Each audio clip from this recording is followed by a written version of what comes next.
KDA के इतिहास में पहली बार 39 अवैध प्लांटिंग पर चला वीसी मदन सिंह गरब्याल का चाबुक। गंगा कटरी की तहसील में केडीए के अधिकारियों की मिलीभगत से केडीए के लैंड बैंक की जमीन पर हो रही 39 अवैध प्लांटिंग पर वीसी ने दिए एफआईआर दर्ज करने के आदेश। तहसील कर्मियों, केडीए अधिकारियों, कर्मचारियों और भूमाफियाओं में मचा हड़कंप। गंगा कटरी के क्योंडरा, हिंदूपुरा, बनियापुर में निजी हाउसिंग सोसाइटी बेच रही थी केडीए की जमीन पर प्लॉट।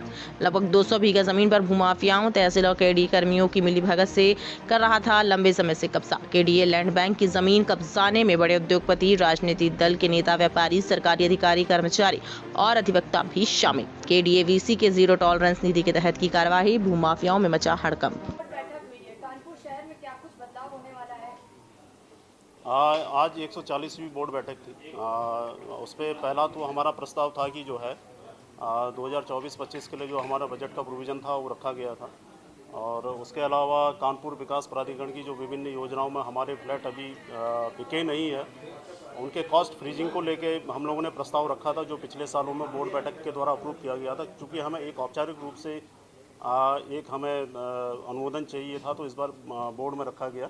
और तीसरा बिंदु ये था कि जो फ्लैट्स खाली है और उन फ्लैटों को जब बेचने के लिए जाते हैं तो ईडब्ल्यूएस पे विशेष तौर पे जो 25% का एक स्लैब निर्धारित किया गया है, अगर वो 25% धनराशि हमें जमा कर देता तो हम उसको कब्जे के साथ उसको जो है दे देंगे, ताकि उस पर जो वित्तीय वर्डन होता है उससे उसको निजात दिलाया जा सके। और इसके अलावा कुछ हमारे मास्टर प्लान 2031 की तैयारी के संबंध में 3-4 प्रस्ताव थे। जो एक तो आपका जो अभी चर्चा हुई थी कि जो रिवर फ्रंट वाला एक पोर्शन था उसको चेंज करने का एक प्रस्ताव था।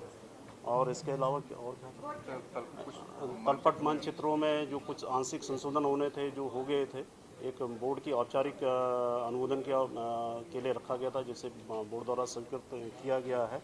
और इसके अलावा कानपुर बोट क्लब में फ्लोटिंग रेस्टोरेंट और क्रूज की स्थापना के कार्य किए जाने हैं, जिसके लिए यहाँ बोर्ड के सामने प्रस्ताव रखा गया था, जिसे बोर्ड द्वारा शहर से स्वीकृति दी गई। सर, शहर में काफी अवैध निर्माण हो रहा है, आप सीलिंग की ताबड़तोड़ कार्रवाई भी कर रहे हैं, लेकिन अभी भी भूमाफिया डर नहीं रहे हैं। चूँकि अभी सीलिंग की कार्रवाइयाँ शुरू है, तो अब धीरे धीरे और हम इसको प्रभावी तरीके से आगे बढ़ाएंगे और निश्चित रूप से कोशिश करेंगे कि एक परिणाम सामने आए और सारी चीज़ें रेगुलराइज करने की कोशिश करेंगे। सर, आज सीलिंग होती है, दूसरे दिन वहाँ पर सीलिंग खोलकर हाँ, कुछ इस तरह की शिकायतें आप ही लोगों के माध्यम से हमारे पास में आई है। कुछ हम लोग कार्रवाई भी कर रहे हैं, जो हमारे यहाँ से दोषी कर्मचारी अधिकारी हुए उनके विरुद्ध भी कार्रवाई होगी।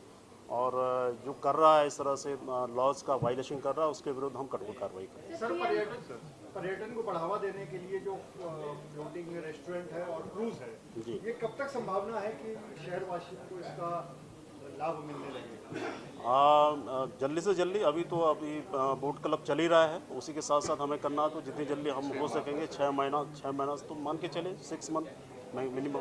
क्या इसमें कुछ ऐसा है कि क्रूज में क्या क्या फैसिलिटीज होंगी? अभी तक ये इस पर कुछ हो पाया? अभी इस पे कार्रवाई चल रही है कि क्या क्या फैसिलिटीज़ हम रखेंगे, अभी इस पे चल रहा है। अभी तो केवल हमने एक अनुमोदन लिया है कि ताकि हम इस कार्य को